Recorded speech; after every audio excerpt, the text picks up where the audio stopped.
እንዴት ነው ሚስት በልጇ አባት ልግም የምታረገው? ልግም ምንድን ነው ያሉት? ልግም የምታረገው አብርሽ ሀብሉን አላወጣም አለ። ሩታ ሰው ደግሞ አስመሳይ የአብርሽ ወንድም ነው። በፊት ተሩታ ጋር ሆነህ ወደ ቤት ተመለስ እያልኳን ነበር።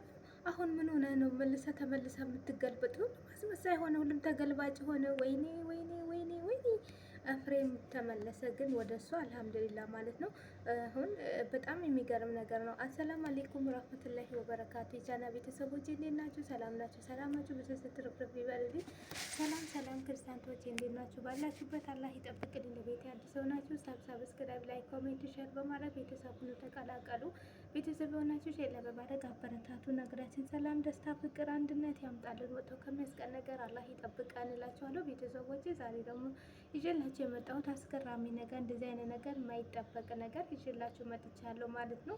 እናንተ ብቻ የሚጠበቀው ቪዲዮን እስከ መጨረሻ አይታችሁ ሀሳብ አስተያየታችሁ ኮሜንት አስቀምጡ ማለት ነው። እኔ ደግሞ ያለው ነገር አቀርብላችኋለሁ ማለት ነው። በጣም የሚገርም ነገር ነው ማለት ነው። እንግዲህ እዛ ቀን አይታችኋል። አብርሽ እንትና እነ ሩታ የአንገት ቀለበት ሸልመዋለች። የአንገት ቀለበት በፊት እንደዚህ ስጦታ መልሰውባት ነበረ። ከዛ በኋላ ግን ስጦታ ተቀበላት ማለት ነው። የአንገቱ ወርቅ ሰጥተዋለች ማለት ነው። በነገራችን ላይ ሁለት ወርቅ ነው ያለው ራሱና አሁን ሩታ ከሰጠችው ጋር ሁለት ወርቅ ነው ማለት ነው። ሁለት ወርቅ አድርጎ መሄድ አይቻልም እና ወርቁን ካረገ በኋላ አብርሽ ልቡ ሁሉም ወደ ሩታ ተመለሳለች። ሄለሜላ እንደምትናገር በፊት ከዛ በፊት አላቅሽም ይላት ነበረ። አሁን ግን ወርቁ ካረገ በኋላ ወደ ሄለሜላ ወደ ሩታ ተመልሰዋል እና ወርቁ የሆነ ምክንያት ቢኖረው ነው ወርቁ መውጣት አለበት በማለት እንግዲህ ዛሬ እዛ ተነስቶ መጦላችኋለሁ። እንግዲህ ተትናንት ወደ እንደዚህ አታቀኝ መስሎ አላቅሽም አልፈልግሽም ብሏት ነው የሄለሜላ ትቶተ ቤቷ ጥሏት ወደ ሩታ ጋር እየተመለሰው ማለት ነው። እህቱ መጥታ እንደዚህ ልታወጣው ከቤት ልታወጣው ስትል አልወጣም አልሄድም፣ ለምንድን ነው የሚሄደው? እንደው እተኛለሁ ብሎ መኝታ ክፍል ሄደው ሩታ ጋር ሄደው የተኛ አብርሃም ነው ማለት ነው። አሁን ደግሞ ምንም ነገር ማድረግ ሲያቃታቸው ወንድምየው አንድ ወንድምየው ዳዊት የሚባለው ታላቅ ወንድምየው ሄለሜላ ይዛው መጣች ማለት ነው። እሱ ምንድን ነው ሄለሜላ ይዛው የመጣችው ከኔና እሱ ያለን ነገር አቁመዋል። በፊት እንደዚህ አብርሃም አልነበረም። ሀብሉ አምጥታ ካረገችለት በኋላ ወደ አብርሽና ወደ ሩታና ወደ ኤፍሬም ተመለሰ። እኔ ጭራሽም እንኳን ሊያየኝ እንደዚህ ሲያየኝ ራሱ ሰላም አይለኝም። የሆነ ነገር ሆኗል፣ ፈዘዋል፣ መናገርም አይችልም፣ ውጭ መውጣት ራሱ አይችልም፣ ከቤት አይንቀሳቀስም እና የሆነ ነገር አለበት። ይሄ ሀብሉን እናውልቆ ብሎ ነው እንግዲህ ተመካክሮ ነው የመጡት። ሚዲያ ላይ ብዙ ነገር እያየነው ነገር አለ። ወረቀቱ ተሰርቶበት ነው አብርሽ እንትን ወርቁ የተሰራበት ነው።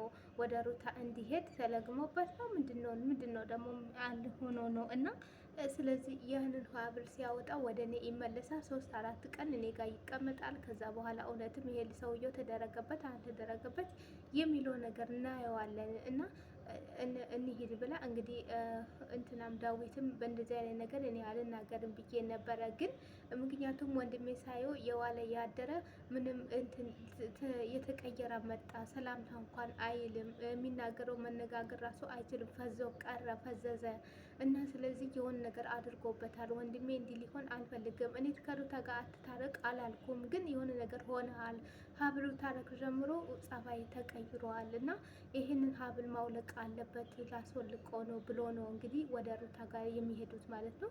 ሄለሜላ አዎ እኔ በጣም ነው የምወደው። እኔ ጋር ያለው እሷ በፊት አልፈልግህም ብላ እንትን ብላ ያወጣችው ልጅ ነው። አሁን ተኔ ጋር ህይወት ስንጀምር በአዲስ ህይወት ስንጀምር ከዛ በኋላ ነው መልሳ ወደ እኔ እየመጣችው ወደ እኔ እንትን ብሎ ወደ እሷ እየሄደው እና እኔ ጋር መጣ ነው እንደዚህ የምታደርገው እና ያንን ነገር ደግሞ ተግባር አይደለም፣ በጤናው ሆኖ አይደለም፣ በጤናው ጤና የለውም፣ የሆነ ነገር አድርጎታል፣ አፍዞታል በማለት ሄለሜላም ተናግራ እንግዲህ አንኳኩቶ ገቡ። አንኳኩቶ ሲገቡ ማን ያጋጥማቸዋል? በሩ ማን ይከፍታል? ኤፍሬም ለምን መጣ ሲለው ወንድሜ ላይ ነው የመጣሁት አለ። እሺ ሄለሜላ ለምን መጣች? ሄለሜላ መግባት የለባትም እንዳትመጣ አለ። ሄለሜላ መግባት የለባትም እንዳትመጣ አለ። እንዴ ምን ሆነህ ነው? በሰላም ነው? ለምን እንደማትገባው? አይ እንዳትገባ ተሷ ጋር ያለን ነገር አብቅተን ነው አብርሽን ይዘን የመጣ ነው። አሁን እንድትመጣ አንፈልግም፣ አንፈቅድላትም፣ እንዳትመጣ አለ። እንደዚህማ አትሁን። ለምንድን ነው እንደዚህ የምትሆነው? እንግዲህ ሩታ እሷ ምን መልስ ሰጠች? እኔ ስጦታ ነው ባለቤቴ ነው ስጦታ ነው እየሰጠሁት፣ ሌላ ነገር እያረኩበት ነገር የለም ነው የምትለው ማለት ነው። ከዛ እሷ አትገባም አለ ኤፍሬም ማለት ነው። አትገባም ሲል እንትና ተኔ ጋር ነው የምትጣላው አለው ታላቅ ወንድሙ። ለምንድን ነው የማትገባው? ትገባለች ቀጥ ብላ አለው። አትገባም፣ ከእሷ ጋር ያለ ነገር እኮ አብቅተን ነው አብርሃም ይዘን የመጣ ነው። አሁን ምን ለማስረግ ፈልገህ ነው እሷን ይዘህ ተከትለሃት የምትመጣው? አንተ ወንድሙ ነው። እሺ ግባ፣ ቤት ነው ግባ። እሷ ግን መግባት አትችልም አለ ማለት ነው። እገባለሁ ኤፍሬም፣ የምትናገረው ቃላት ክብር ይኑርህ አለችው እሷ ማለት ነው። እንትና ሄርሜላ ማለት ነው። ከዛ ገባ። አብርሽም ተነስቶ ሳማቸው። እንትና ሩት እንትን ማናት ሄርሜላ አለቅም አለች ይዛው አብርሽዬ ብላ ታውቃላችሁ። ከዛ በኋላ ሩታ መታ በይ በዚህ አይነት መልክ ታቆሚያለሽ አለቻትና አብርሃምን ቀኝ እጁን ይዛ ሩታ አቅፋ ቆመች ማለት ነው። አቅፋ ቆመችና ዳዊት ምን ሆነ ነው ወንድሜ? በዚህ ሰሞን ጤነኛ አይደለህም። ምን ሆነ ነው? በሰላም ነው አለው።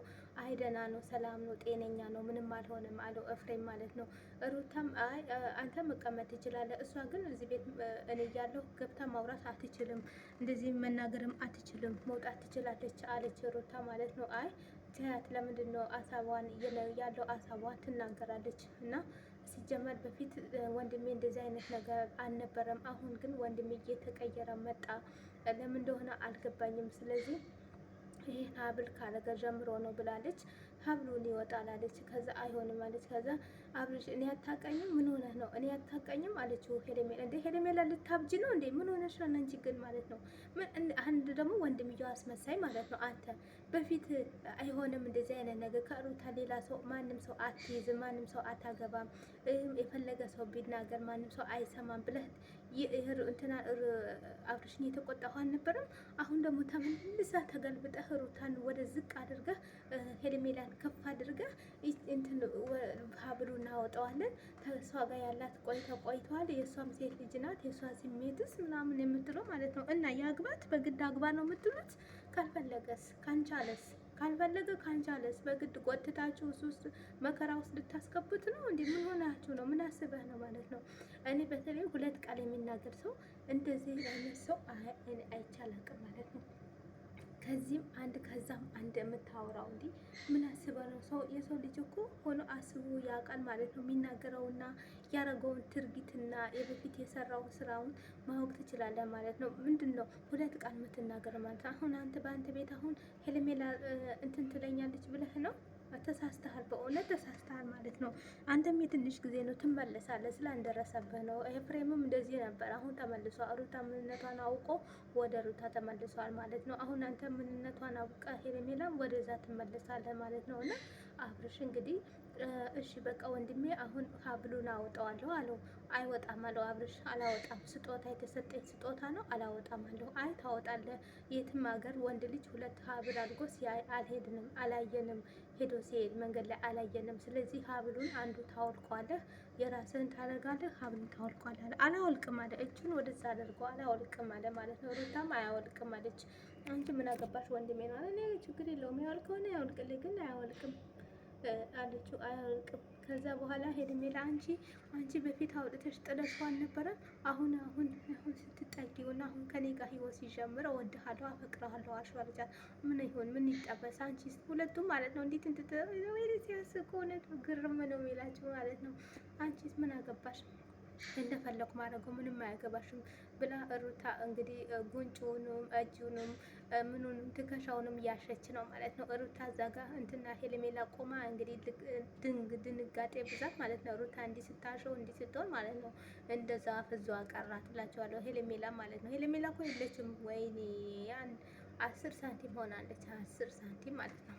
አዎ በጣም ሆናለች። እንግዲህ ሁሌ ብስጭት ያገባኛል ብላ እንግዲህ የማታረገው ነገር እና የማትከራየው ልብስ የክራይ ልብስ ሁሌ በቀን ቀን የቀየረች የተከራየች በቃ ሁሌ ሳሎና እየሄደች ሁሌ እየተቀባባች ምን እያለች የሚወጣውን ይዩት ማለት ነው። ክሳራ ነው፣ ጥቅም የለም ማለት ነው። እኔ ይቅርብሽ፣ ይሄ ሁሉም ጥቅም ክሳራ ሳይመጣ በፊት ተይ ሄለሜላ የራስሽ የሆነ ነገር እያዥ። የሰው ባል አይጠቅምሽም። የሰው ውሽማ ምንም አያደርግልሽም። እንደ ውሽማ ነው። ራስሽን ችለሽ ኑሪ። ራስሽን የሚሆንሽ ጓደኛ አታጭም። ራስሽን ፈልጊ ብለናል። አንሰማም ብላለች። አብርሃም ያገባኛል ብላ አንዴ ያረገዝኩ ያለች ሳታረግዝ፣ አንዴ ወለድኩ ያለች ሳትወልድ፣ አንዴ ታመምኩ ያለች ሳትታመም፣ የፍቅር ማመም ማለት ነው። ሲጀመር የፍቅር ማመም ነው። እዛ ቀን የታመመችው እና የተኛችው ማለት ነው።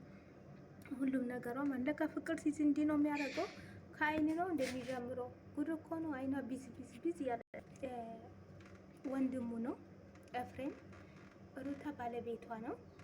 ያልሆነ ነገር አሰራበትም ማለት ነው። ያልሆነ ነገር ትሰራለች ብላችሁ ጆሮዋን አታጥፉ። ሚዲያ ላይ ሁሌ ይወራል። ሚዲያ ላይ የማይወራ ነገር የለም። ሚዲያ እንደተወራ እኮ ማንም ሰው በዚህ ዓለም ማንም ሰው አይኖርም ነበረ። ገባችሁ? ግን አልሐምዱሊላህ ዋና ንጹህ መሆናቸውና ንጹህ ልብ መኖር ነው ማለት ነው። ሄለሜላ ስንት ነገር ዋሽታለች። ስንት ነገር ሳትጠፋ ጠፋች። ፍቅር ይዟት ማለት ነው። ፍቅር ይዟት አስገብቷት ቁጭ ብላ ማለት ነው። እንዲህ ታዲያ ምን እናድርግሽ? የሰው ባነጥቀሽ ፍቅር ያዘኝ ማለት ተግባር ነው። ይሄ ጥሩ ነው ብለሽ ታስቢያለሽ? አሁን ደግሞ መለሰሽ አፋለኝ ብለሽ እንደገና መጣሽ። አንድ ስትይ ልጅ መምታው አርግዣለሁ ያለሽ፣ አንድ ስትይ ደግሞ በወድሽ ደርቆ ነው የመጣሽው። በአንቺ ውስጥ አሁን ልጅ አለ ብሎ ይወራል። በአንቺ ውስጥ አሁን ልጅ አለ እና ሩታና አብርሽ አይለያዩ። አንቺ ይለያያሉ ብለሽ ሽፍ ብለሽ ብትቀመጪ አይለያዩ። ስለዚህ ተሳስተሻል። ይህ ነገር በጣም ተሳስተሻል። ጎል ለቀሻል ማለት ነው። አሁንም አልወረደልሽም ስለ አብርሽ ማለት ነው። ገናም ልታብጂ ነው። ገና ልታብጂ ጨርቅሽ ይዘሽ ጥለሽ ልትሄጂ ነው ሄለሜላ ማለት ነው። አብርሽና ሩታ ንግስቴ ሆኖ ሲሄዱ አንቺ ገና ጨርቅሽ ጥለሽ ትተሽ ልትወጪ ነው ማለት ነው። እና ለምን አንቺ ለራስሽ የሆነ ነገር የራስሽን ህይወት ለምንድን ነው ማጀምሪ? የሰው ህይወት ምን ያደርግልሻል? የሰው ነገር የሰው ነው። ምንም ጥቅም የለውም። ምንም አታገኝበትም። ግን አንቺ በጣም ታሳዝኛለሽ እንደዚህ በመሆንሽ ማለት ነው። እና ቤተሰብ ይህን ይመስላል ያለው ነገር እላቸዋለሁ። በጣም የሚያሳዝን ነው እውነት። እሱ ያው አብርሽ መጨረሻ ላይ ደግሞ እንግዲህ ና ይዤህ ነው የሚሄደው ወለው ወንድምየው ይዤህ እወጣለሁ ውጪ ሲለው አትወጣም አይወጣም። እዛም አይ ፀሐይ ማየት አለበት፣ ፀሐይ ማግኘት አለበት። ቤት ውስጥ ቁጭ ብለው ተበላሽተዋል። ወንድሜ ነው እኔ ወንድሜ እኮ ነው ሊወጣ። አይ ከአንተ ጋር ይሄድን ችግር የለም ግን አሁን ሁሌ ስለሚወጣ ነው አለች ሩታ ማለት ነው። እንትናም ፍሬምም ደህና ነው አሁን ለምን ይወጣል? እሱም ሰላም ነው ለምንድን ነው የሚወጣው አለ። አይ ወንድሜ አሁን መውጣት ያስፈልገዋል ብሎ እንግዲህ ና አልወጣም እያለ በግድ ጎትቶ ይዞት ወጡ ማለት ነው። እንትና ያለ ፍሬም አልወጣም አለ። ያለ ፍሬም አልወጣም ሲል እኔስ ወንድምህ እኮ ነኝ። አይ ፍሬም አብሮኝ መሄድ ያለበት አለ። ፍሬም በቃ እሺ ተብሎ ፍሬምም አብሯቸው እጁን ይዞ ትቶ ውጪ ወጣ። እንግዲህ ካወጣ በኋላ ይደብቁት ያግዱት ወይም ተመልሶ ይመጣ። እንግዲህ በቀጣዩ ቪዲዮ እናየዋለን ማለት ነው። እና ይሄን ይመስላላችኋል። እንደምትወዱት ተስፋ አድርጋለሁ። ሀሳብ አስተያየታችሁ ኮሜንት ላይ ያስቀምጡ። በቀጣዩ እስከ ስመጣ ድረስ መልካም ቀን ይሁንላችሁ። ባይ ባይ።